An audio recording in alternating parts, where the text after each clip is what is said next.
Welcome to Murder with the Misses. I'm Darren. And I'm Amy. And today we're going to talk about the Oklahoma Girl Scout murders. I'm actually kind of excited about this one right here because I've heard of it. Right. But I don't know like the full details on it. Right. And everything. So you've been telling me off and on about this one for a while, and I've been kind of wondering when we was going to get to this one. Yes, it's a very old but very prominent, one of our wildest cases in Oklahoma. Yeah. Yeah. And this one was requested. Oh. Yes. Nice. Thanks, guys. Thank you for requesting. Keep them coming. Hey, and don't forget that you guys can also, not only can you catch us on Podbean and YouTube and all that stuff, you can also catch us on Player FM, Boom Play. We got a list on our Facebook page and everything of everybody that we're actually, all of our stuff's getting distributed out to. So make sure you guys go and like, subscribe, share. Tell your friends. Yep, tell everybody. All right, let's get into it. All right. So today we're going to talk about three little girls. We got Lori Farmer, who was age 8, Michele Guse, who was age 9, and Denise Milner, who was age 10. We're going to go to Locust Grove, Oklahoma in 1977. There was a Girl Scout camp here named Camp Scott, and more than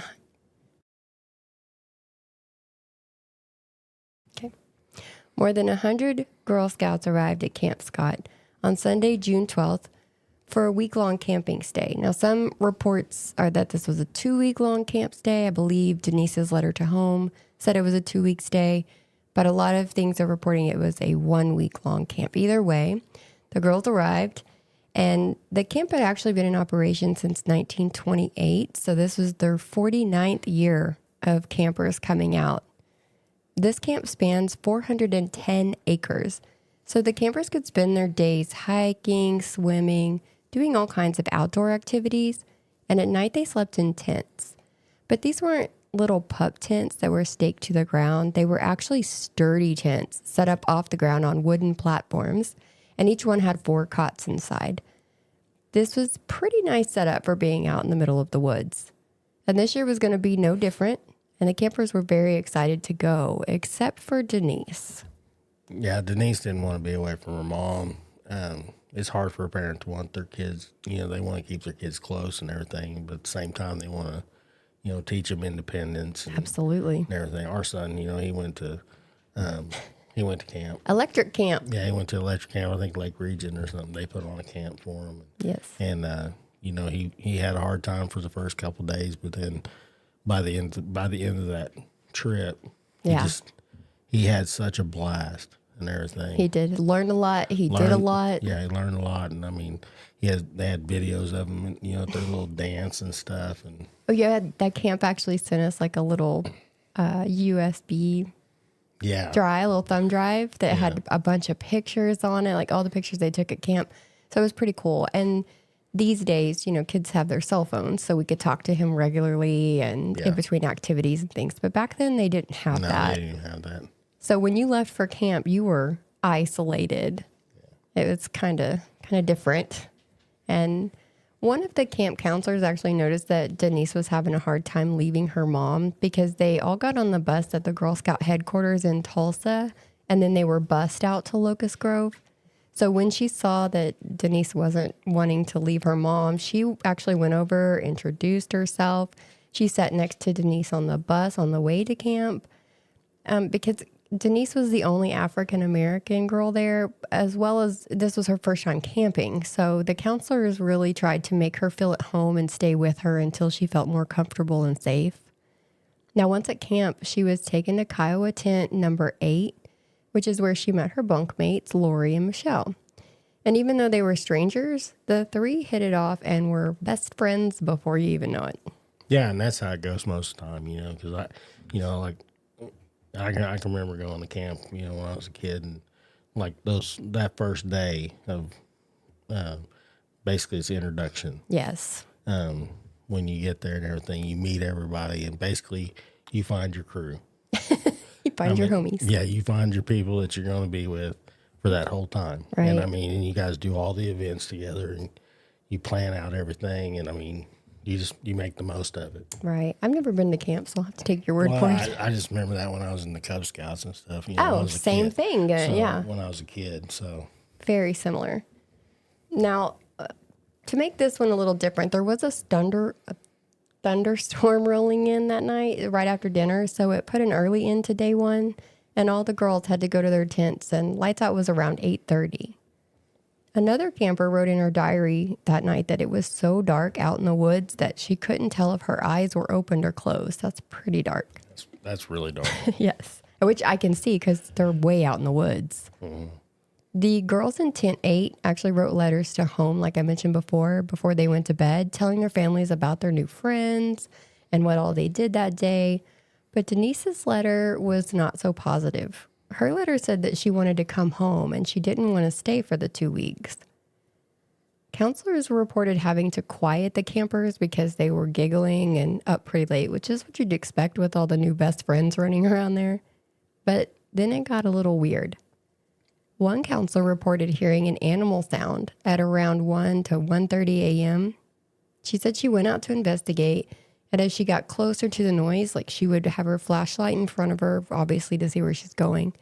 And as she would walk closer to where the noise was, it would stop. When she would turn and move her flashlight in the opposite direction, it would start again. Now, after 2 times of this happening, she said that she thought it was an animal that was going to attack her if she got too close, so she went back to her tent to be safe. That's a decision that she still struggles with to this day. A camper reported someone shining a flashlight into her eyes about 30 minutes after that, around 2 a.m. But the saddest report was at around 3 a.m., one of the campers said she heard a scream and someone crying for their mama. Oh, that's tough. Yeah, that's sad. At around 6 the next morning, one of the camp counselors was going to take a shower when she saw Denise's body laying on the ground on top of her sleeping bag. Initially, she wondered why one of the girls would be sleeping out there like that, but she soon realized that she was not sleeping.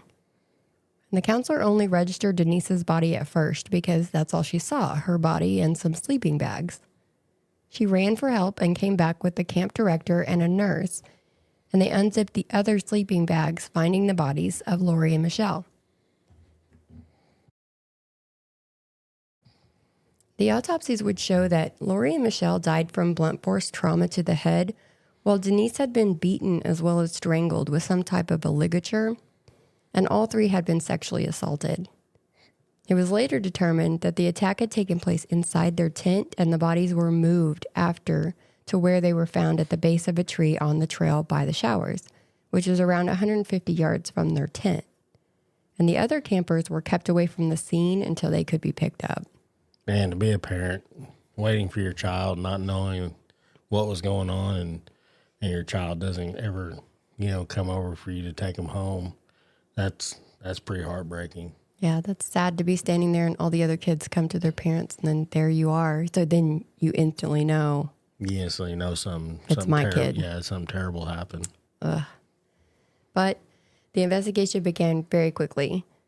There was a big red flashlight found on top of the girls' bodies that had a smudged fingerprint on the lens. It looked like someone had taped black plastic over the light part of it, like maybe a piece of a trash bag, to possibly dull the light enough not to be noticed, but still be able to use it to see. There were footprints inside the tent in blood that belonged to a size 9.5 shoe, as well as multiple footprints outside in the mud that were reportedly different sizes. Now, remember the size 9.5 shoe. Yes. For later on in this conversation. Yes. Okay, good. It is pertinent. They believe that the intruder came in through the backside of the tent, and tent number 8 was actually the furthest tent away from where the counselors were. The owner of the camp caught a little heat early on because they contacted their insurance company and a lawyer before notifying the victim's parents. And also, 2 months before camp opened, when the counselors came to get things set up and ready, they reported to the director that their bags had been thrown all over their tents and outside. Also, there was a box of donuts where someone had eaten all the donuts in the box, but left a note that said, "We are on a mission to kill 3 girls in tent 1." And it was signed "The Killer." And at the bottom of the note was a drawing of someone being hanged. They decided that this was just a prank, so they never contacted authorities.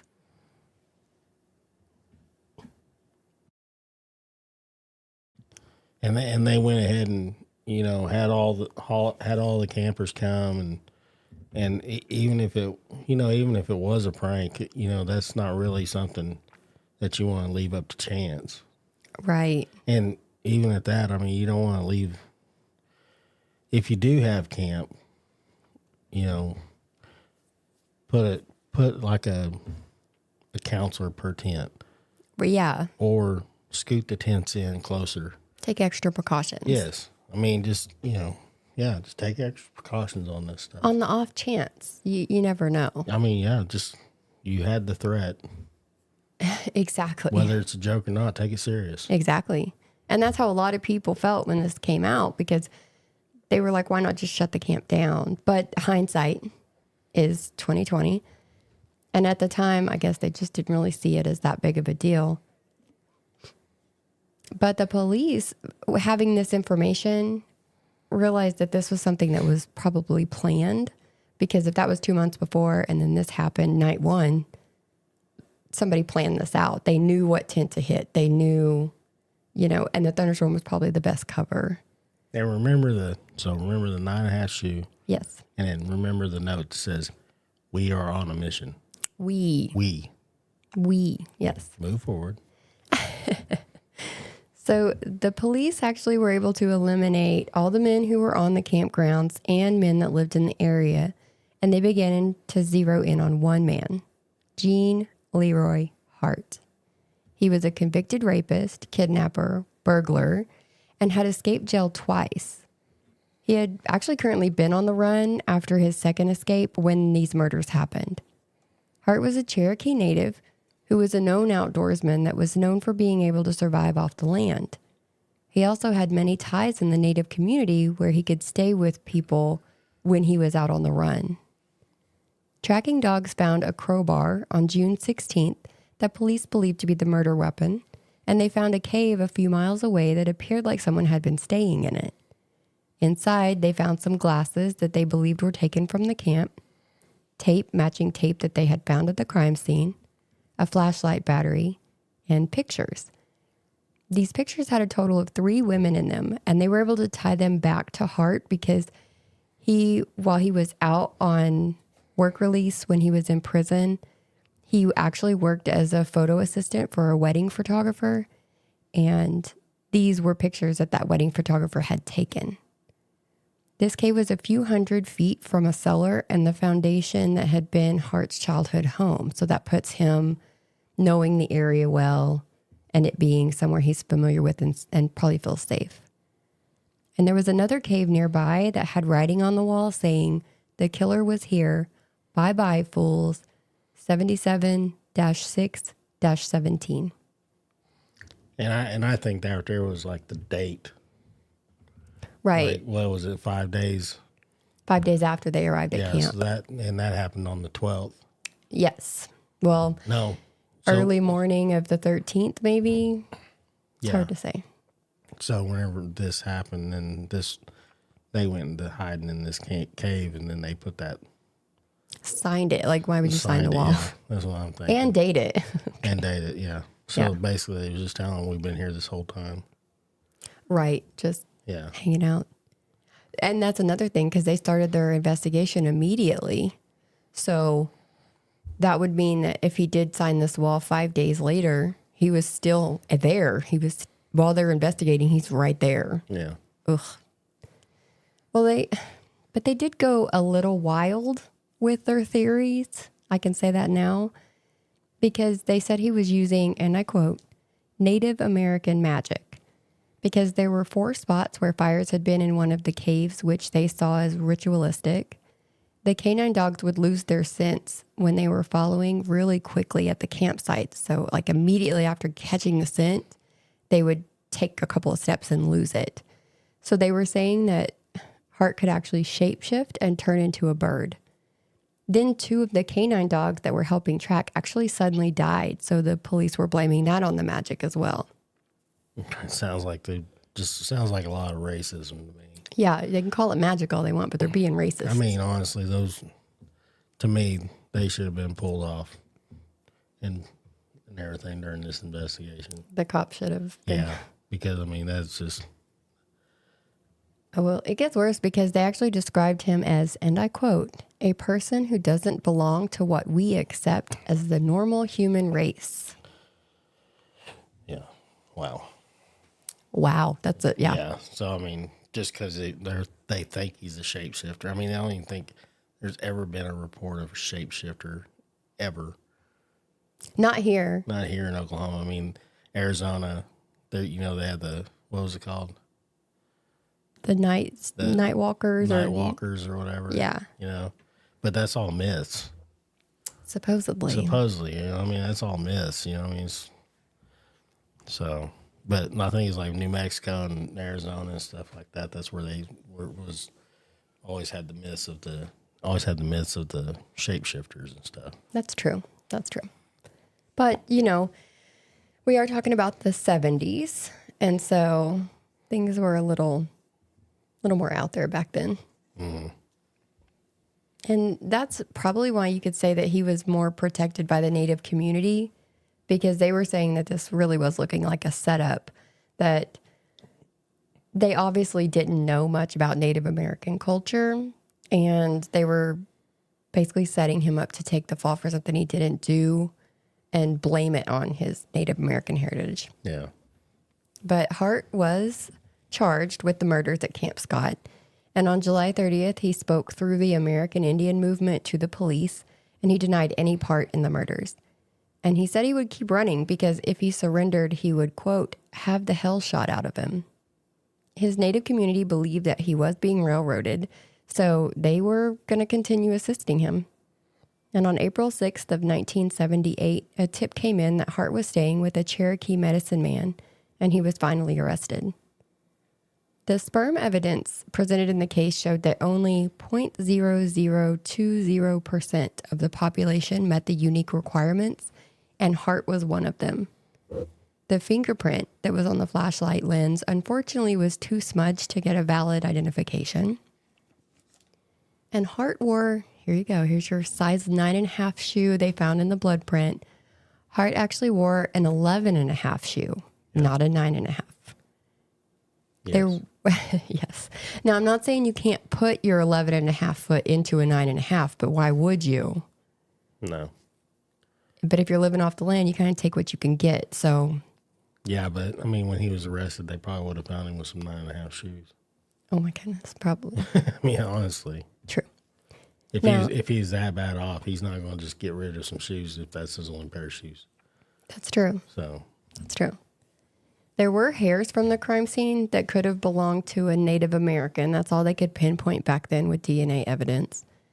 So the evidence is not presenting as an open and shut case. And remember the glasses that they found, Hart actually came out and said that they were from one of his previous rape victims, but claims that all the other evidence that the police had was planted. And this was enough for the jury to find him not guilty.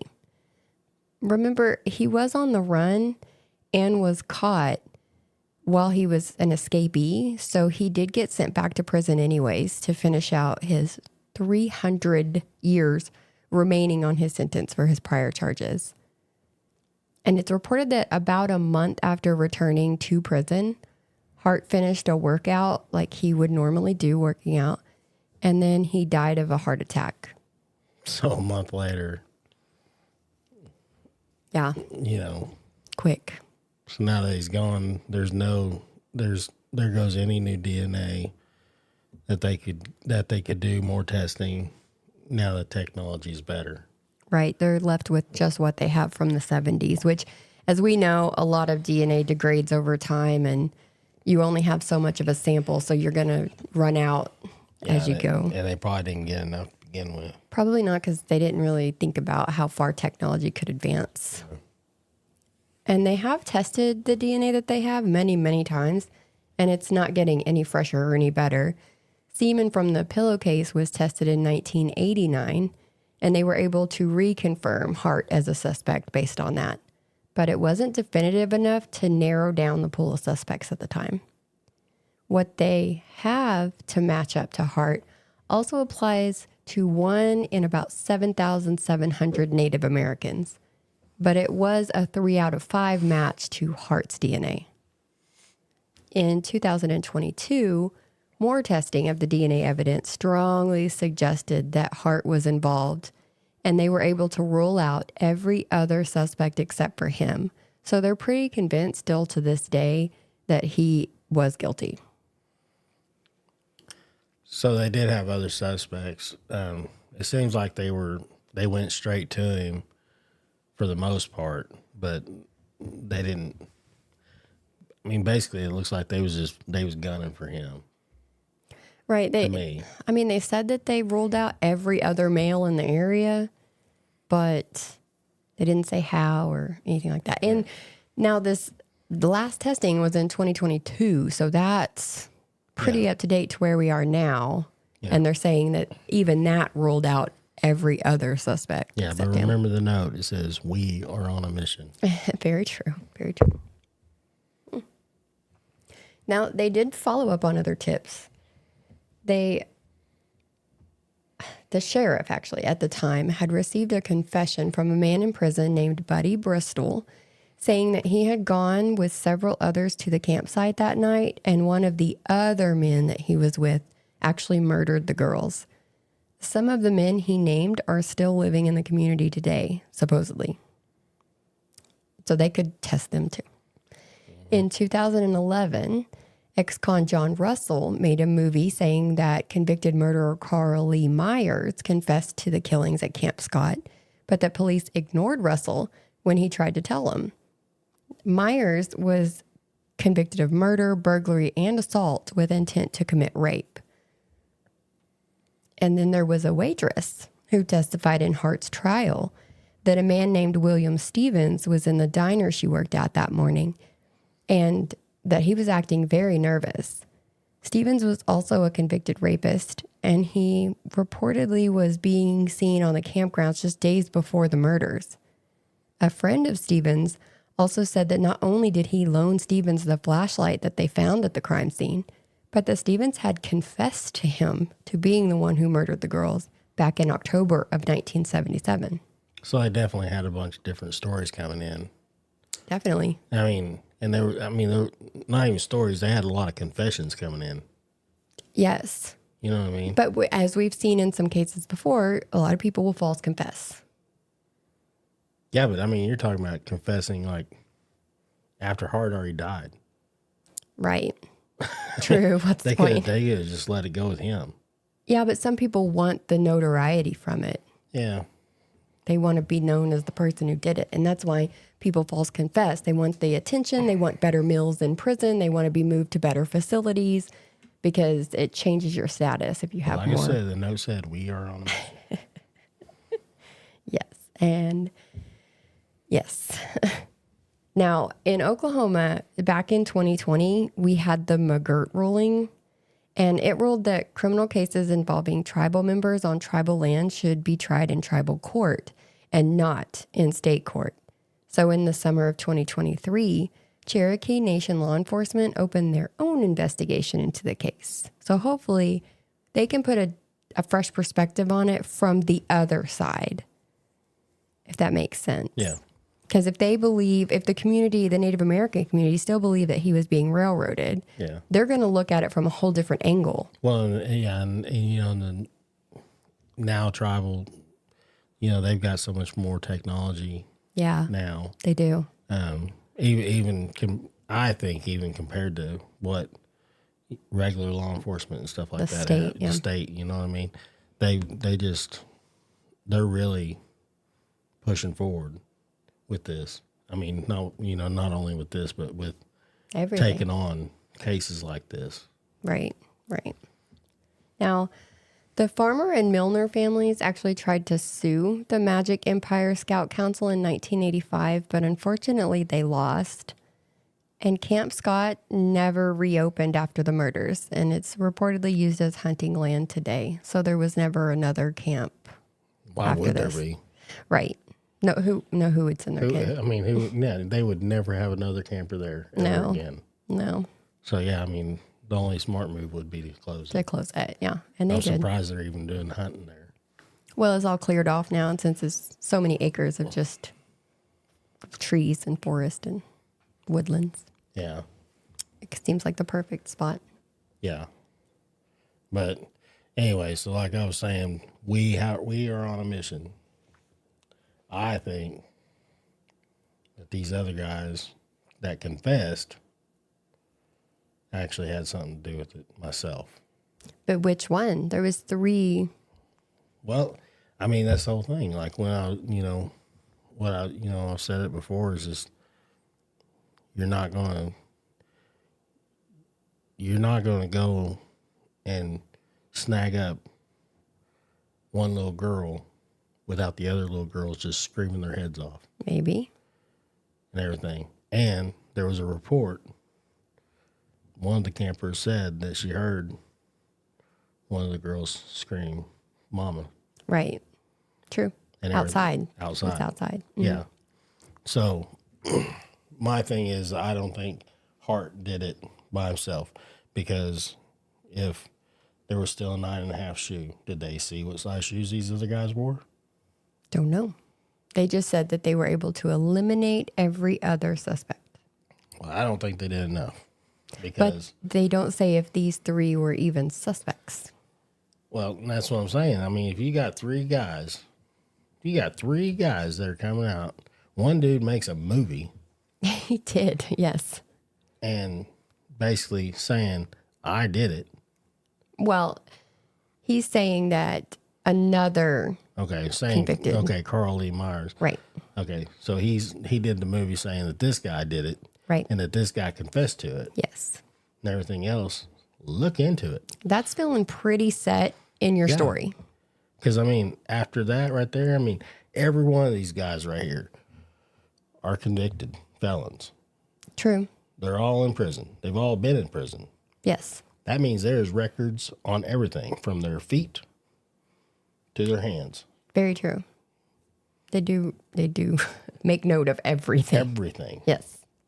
So all they had to do is say, oh, no, this guy don't have a 9.5. But there were multiple shoe prints. Exactly. But what they could confirm was a 9.5. That was in the blood in the tent. Yes. So that's what I'm saying. I don't think that they did their job fully. Okay. That's my opinion on it. That's your take? Yep. Okay.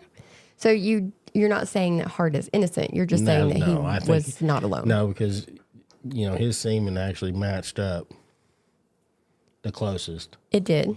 3 out of 5 match. Now, it wasn't like a perfect match, but now, I mean, they could probably match it up perfectly now. Maybe. Even with DNA testing, I bet they could match it up damn near spot on. But they have to go with what they had. Right. But with all the genealogy and cases that are being solved now with the ancestry and the 1, 2, 3 and all the things they're doing now, they're matching familial DNA.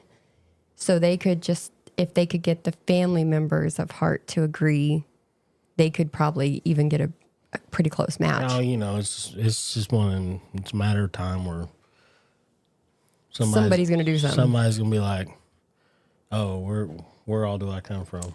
I said 1, 2, 3. I meant 23 and me. 23 and me. I said 1, 2, 3.